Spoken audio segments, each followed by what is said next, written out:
Well, hello everybody. This is Grumpy Dave's Garage. I'm just gonna fold things up today. I showed you the basic stuff. This is a follow-up in the previous one. Due to the fact that it's about ready to break down rain, I didn't want to get her any wetter and rustier than she is, so we just decided to call it. There's the LS. Nice thing about this, it's 35 pounds plus the motor mounts. With shoulder surgery, I'm only allowed to lift 25 pounds. I'm kind of hedging a little bit because it hurts a little bit when I lift stuff like this repeatedly. I got like 6 months of healing time left, people. It's just what it is. I use this for a spacer so it wouldn't rock around. You saw how I had it suspended in there off the engine stand with a bungee strap so I could kind of manipulate it.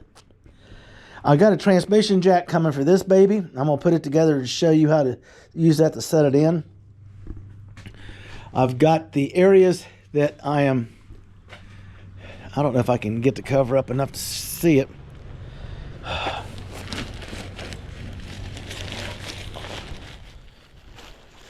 had someone complain because they said, you blab too much. Show us what you're doing. Well, okay. I try to not give you the boring stuff. But if you're so much into it, you must be very bored. See where I primered that corner right there? I'll get my pen out. I'll mark it where it's got to be zip cutted. I did the same thing on the inside. I got to cut out slightly large because I don't want to go in there and have to cut all those stupid welds out. Because when my welder welds, you're going to be grinding a while to get them out. So it's not going to hurt any. You saw this side. It needs very little adjustment. It's more of a reconstruct. I got to call metal supermarkets. I don't know if you people use them in your area or not. To see if I can get the thin wall tubing 2.5 inch I need. I'm going to use it to roll the panels on the doghouse so I don't have all these sharp corners. So when I go to lay carpet, it's going to be a lot easier to do than to have all these sharp corners.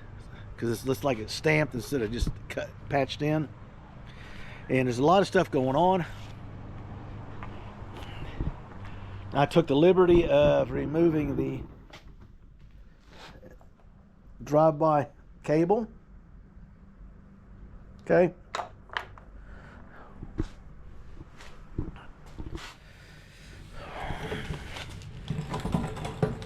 I'm gonna have to block this off, I guess. Okay, make a plate for that. All it does is suck the exhaust and anything else up into the engine, burn it again and again. And the engine doesn't smoke, but it's all this crud building up in there. It's got to play havoc on your sensors. So we're going by drive-by cable. The reason being the pedal base is so wide, there's no way it'll go in this car. I got some rust blaster on my threads here. My big crescent wrenches are out of my son's. I'll leave him the big one. I'll take the smaller one, stick it on here, and smack it with a hammer and spin this blade out of my way.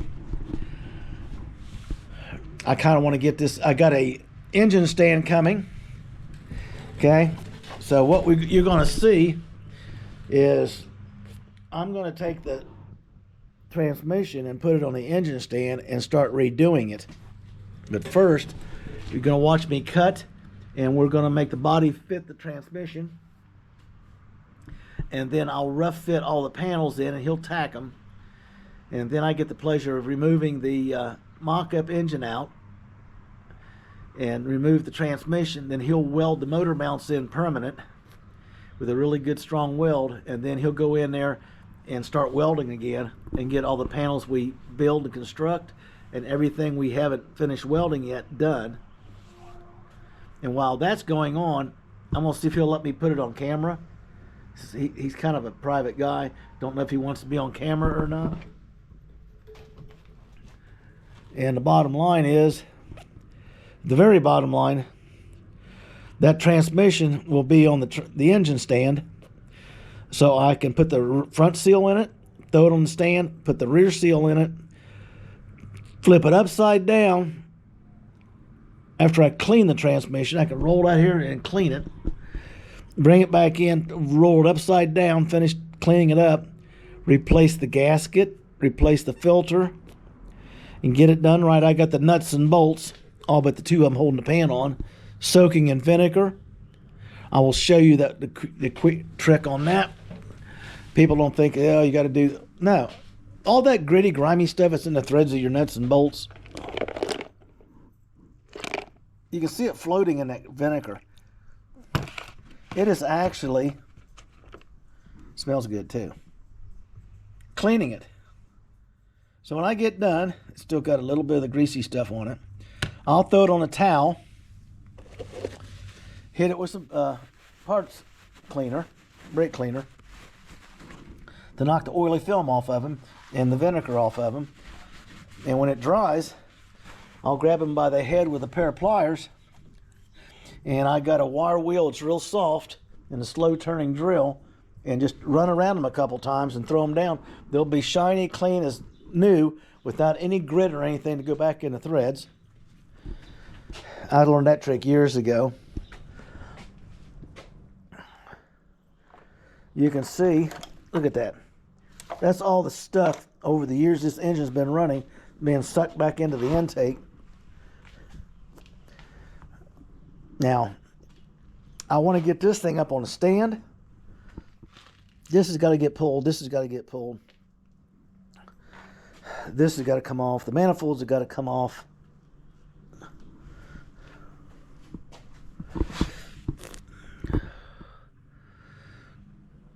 Now, how in the heck did that happen? I've lost one. It's only had two of these holding this on.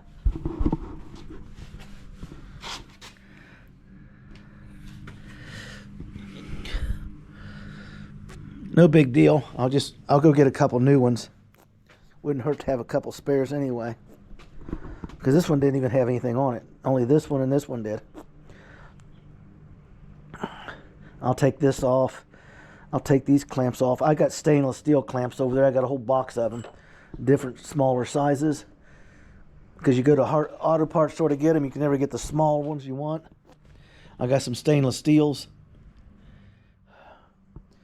And the idea is to get it basically cleaned up, get the sides painted and everything done on it, get the aluminum brightened up a little bit, and then there's aluminum shield down here to be cleaned. I don't want to hose it down with water with all the electronic stuff open. I'll get the harness on it. We'll get the fuel pump and the pressure regulator and filter hooked up, hook a battery to it, and we'll fire this baby up. I got a broken bolt to remove. It's broken off clear out here, which is nice. I can heat that up really good. And I got a bolt extractor. It'll thread right on there and walk that puppy right out. I get to lose this when I lose these. A good cleaning wouldn't hurt anything. I'll get some aluminum cleaner, spray on it. Kind of clean up what I can. I'll remove the power steering pump and the alternator.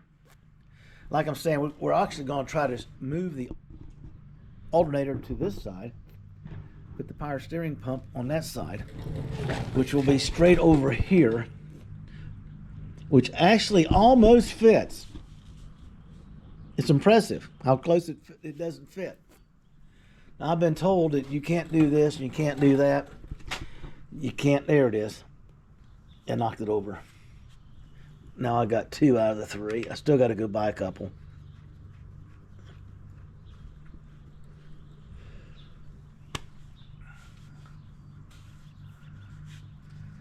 I don't know what this stuff is. When I'm out there working and picking stuff up, I'm going to ask him about these manifolds. Does he want them back on one of my next trips? I'll set them aside and save it for him. My next one, this is a test vehicle for a prototype I've designed. Okay. I want to put a 6.0 aluminum 5 or 6 speed in one of these. I'm just doing the automatic because people are telling me you can't do it. And it's a challenge. The transmission pan, the valve body down the lower end, which you can't see in this position, is almost as wide as the flat areas of the transmission right there. So it's going to get very, very, very interesting on the build.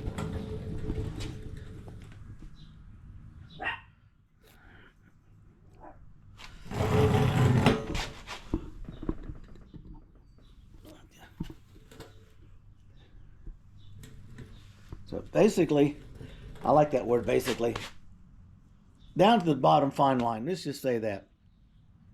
There's my cast steel headers, cooling headers, and their assembly stuff that fit perfectly except the steering. Now, if I was changing the steering so the shaft would come up from the power steering rack, I could come straight back and then put an angle on it with a different layout, and it would work.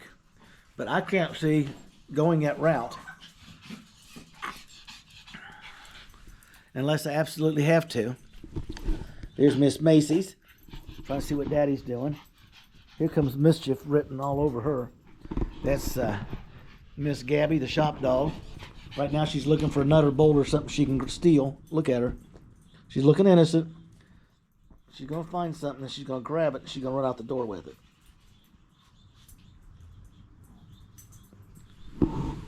I lay my beer caps down on the floor. She'll snatch them like she's accomplished something and they're all over the backyard. Okay, people. That's what we're doing. That's what we're prepped up to do. Tomorrow, I'll try to get some video of the engine guy and his setup and his information and put it on here. If you're around Central Ohio or Southern Ohio, or anywhere in Ohio, and you want a guy that does his good job, I highly recommend him. He's already done the VAT on this engine and a wiring harness on the ECM. That's a vehicle anti-theft. It has to be removed with shutting some stuff off.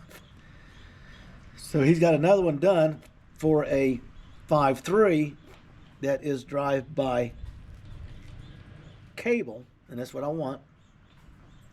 So I'll go get the new pieces and everything from him.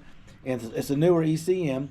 It's already been tuned and the VAT's been removed out of it and everything. So it's literally touch the wires and the engine will sit here and run on this stand. Because that's what it did when I picked it up. Sounded good, didn't smoke, didn't rattle, didn't knock. The oil's clean in it.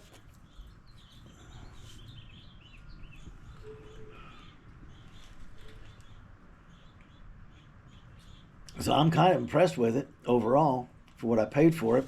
Because you add the cost of your engine up and the cost of your transmission and the cost of getting that your unit sent out and getting the VAT removed from it and stuff so you can do it. Hi, babies. I saved some money. He made some money, and everybody's happy. Try to get this girl cleaned up, like that scaling paint off the side of it. Once it's in the car and it's running, even before it's wired up all the way, but all the electrical fittings are closed up and everything, I'll soak it down with some engine cleaner, and just like I did the Mack truck I restored, you could spray that stuff on and literally watch it, the grease just loosen up and run off of it. And I'll make sure I don't mess up Mommy's driveway. And I'll get it all cleaned up. I want to get the around the heads from here down done now, and around the front and everything. Check it for any leaks, and then when it's in the car and running, I'll do the upper half. I'm not going to really sweat it. I don't have time to take it apart and clean it and then do all this stuff. It runs, don't mess with it, install it. I'm just going to change this, take those two things off, clean it, pull the manifolds, get it prepped and ready, get this stupid tube blocked off, get this stuff off. This is actually, you squeeze it, it feels like it's about ready to crush in there. Probably is. And that's it.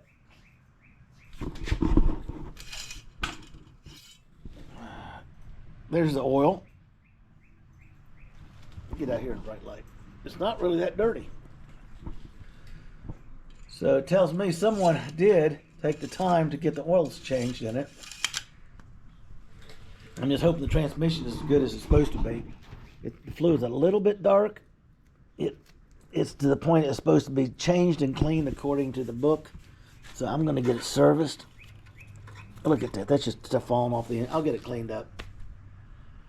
I got to get the starter back on it.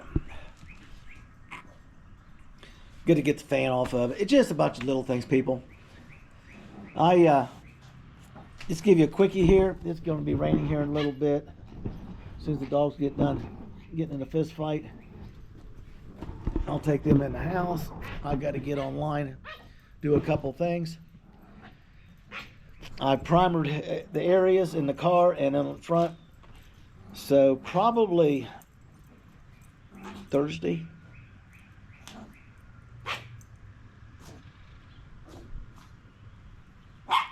I have to run out to the engine guys in Southern Ohio. I need to get over to Metal Supermarkets. I got some things to do. I'm also going to put his contact information up if he allows me to do it, because he finds these engines and he sells good engines. When you go to pick it up, it's not like there it is. He'll start it up for you.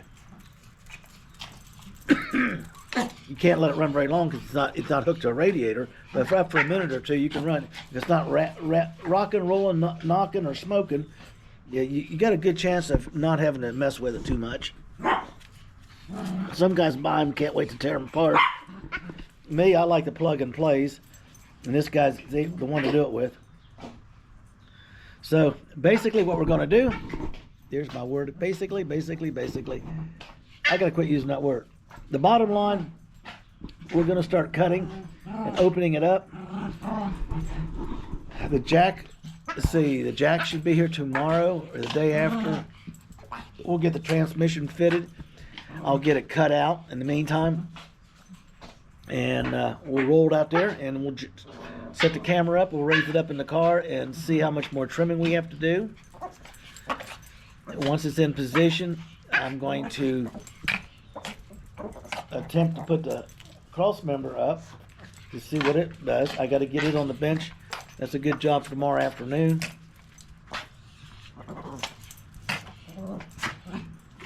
Get all this stuff loaded up and hauled out of here. Get it traded for what I need. I'm going to ask him about a steel drive shaft for this transmission. Steel's smaller than the aluminum, and I need every inch of space I can get because something's going wrong all the time. People, that's where we're at. That's what's coming down off the line right now. As soon as the next couple days everything gets lined up, we'll turn the camera on and start cutting and getting it installed.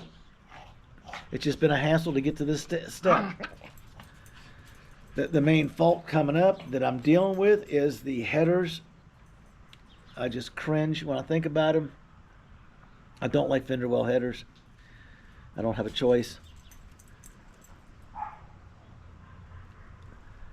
People, have a blessed day. Enjoy yourself. Get your build on. Get that project going. Don't let it just sit there. I'm going to cut the talk and get ready to start doing the walk.